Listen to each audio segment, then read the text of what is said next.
I got creative because the system clearly isn't. I used to run sound checks before the crowd arrived. Microphones, spotlights, the hum of last-minute panic before a live event. That was my normal. Weddings, conferences, concerts, I made chaos look smooth. Then came silence.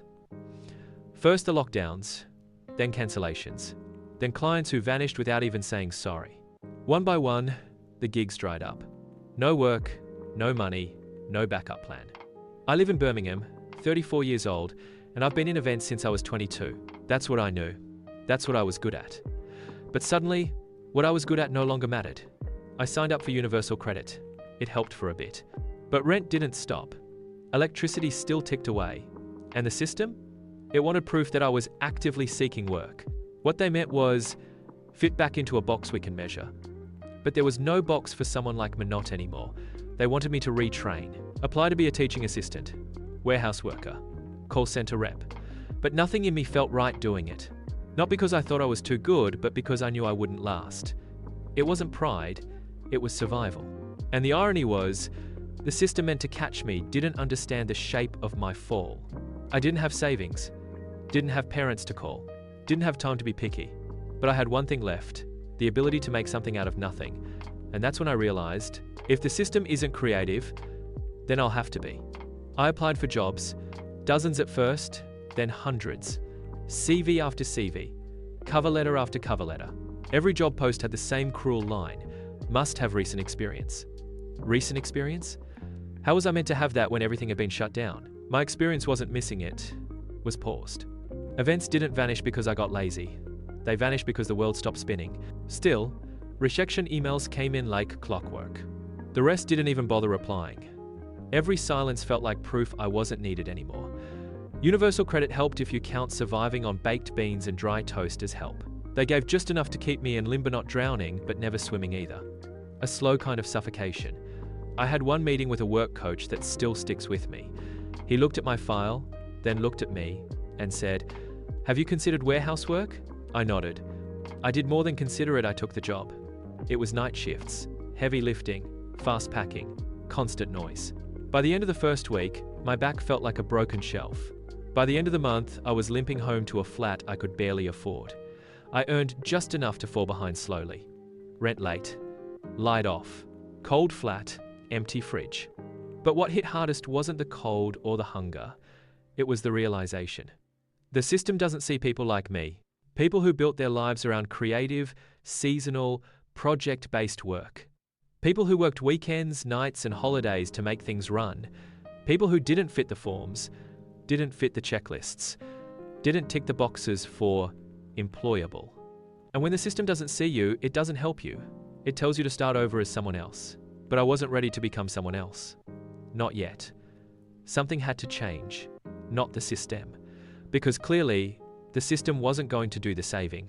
Something had to give. I sold my TV first, then my iPad, then the extra office chair I never used. One by one, the nice-to-haves disappeared from my flat. I lived on pasta and tea, the kind of meals you make with hot water and a hopeful stomach. I counted tea bags like coins. I stretched meals like I stretched time thin and slow. One night, I opened a spreadsheet and listed every single outgoing. Rent, electricity, water, food, internet, column after column, all of it in red. Then I went back through and asked one question, can I do without this? I cancelled Netflix, paused Spotify, dropped cloud storage. Every subscription, gone. I turned off the boiler. Cold showers in the morning became the new coffee. Layers of clothing indoors, a beanie hat in bed. People say, just budget better, like it's a magic trick. But budgeting isn't magic when there's barely anything to work with. You can't cut slices from a cake that doesn't exist. I remember sitting on the floor, spreadsheet open, jumper sleeves pulled over my hands. I wasn't thinking about dreams anymore.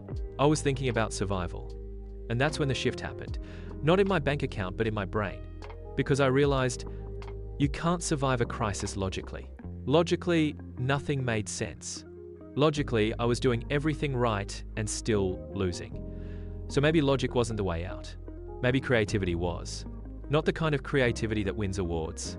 The kind that fixes broken things with string. The kind that turns leftovers into dinner. The kind that says, if there's no way, make one. I couldn't wait for help. Couldn't wait for the economy to fix itself. I had to make something happen. It wouldn't be pretty. It wouldn't be perfect. But it would be mine. And that was the first time in months I felt even a flicker of hope. It started with an old denim jacket. I hadn't sewn in years, not since school. But one night, cold and tired, I found my mum's old sewing kit in a box. Needles, thread, some buttons, a small pair of rusty scissors. A friend came over the next day, his jacket sleeve was torn. Jokingly, he said, "Think you can fix this?" I nodded. Maybe.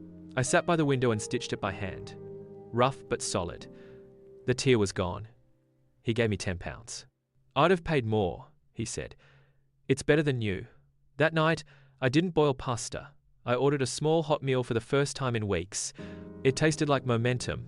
So I posted a message in the neighborhood WhatsApp group. "Can do basic clothing repairs, £5–15 depending on the job." 2 replies. Then 4, then 8. I fixed a zip on a winter coat. Replaced buttons. Shortened sleeves. Patched a child's school trousers with a pink heart. Their mum cried when I handed them back. The work was slow. My fingers hurt. But I was making something again. Useful. Needed. With my last 40, I bought a second-hand sewing machine off Facebook Marketplace. The seller met me at the train station. The machine came in a battered suitcase, but it still worked. I set it on the kitchen table, plugged it in. Took a breath. It wasn't a business yet, but it was the start of one. And for the first time in a long time, I wasn't just cutting costs. I was creating something. I didn't just sew. I started to reimagine. One morning, I looked at a pile of old clothes people had dropped off. A skirt with a broken zip. A torn men's shirt. A floral curtain.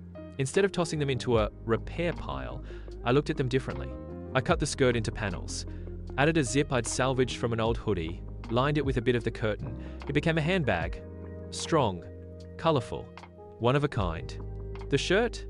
I shaped it into a small dog coat, added a patch with the dog's name on it, Buster. His owner picked it up and said, "This is better than anything I've bought in stores." That's when I realised this wasn't just fixing, it was reinventing. I sat down that night and scribbled names into a notebook. Words like thread, mend, revive. I settled on stitch again. It felt right. A second chance stitched into every seam. I made a free logo on Canva, posted my first before and after pictures on Facebook Marketplace, then shared them on Instagram, tagging Upcycled UK and Made in Brum. The first week, 2 orders. Second week, 5. By the end of the month, I had a queue. Handbags for £15, dog coats for £25, custom pieces for £40. No, it wasn't a salary, but it was something. A little money coming in, not just going out. People loved the story behind it. They said it felt good to wear or gift something with history.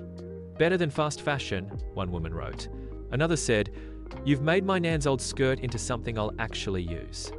Suddenly, I wasn't begging the system for help. I was serving my neighbours. My kitchen table was my workshop, my phone, my shop front. And every time I heard the sewing machine buzz, it reminded me, creativity feeds more than just the imagination. It feeds you. Life still wasn't easy. I still boiled water in the kettle to wash dishes. The boiler stayed off, gas was too expensive. I wore 2 jumpers and thick socks indoors. Sometimes I skipped breakfast, stretched lunch into dinner. But now, when I went to sleep at night, I didn't feel stuck. I felt useful. Stitch Again wasn't making me rich, not even close. But it was mine. My work, my name, my rules. And for the first time in months, I had some control. No waiting for phone calls from recruiters, no begging a system that didn't understand me. I woke up, checked messages, cut fabric, filled orders. Some days were slow, some weeks, quieter than I liked. But the difference was I was no longer waiting to be saved. People started leaving notes with their repairs. "This belonged to my mum, thank you for fixing it. My daughter loves this jacket. You made her smile. I saw your story online. Keep going." No one asked for a fancy office. No one cared if I had a business plan. What mattered was that every stitch came with care. Every item had a second life, and so did I. A woman from Moseley messaged me one evening. "I could have gone to a tailor in town, but I'd rather support someone real. Your work feels human, not corporate." That line stuck with me. Not corporate. She meant not cold, not automated, not plastic perfect, She meant, it matters that you're trying. It matters that you're you. My kitchen was still cluttered, my hands still ached, but I had purpose.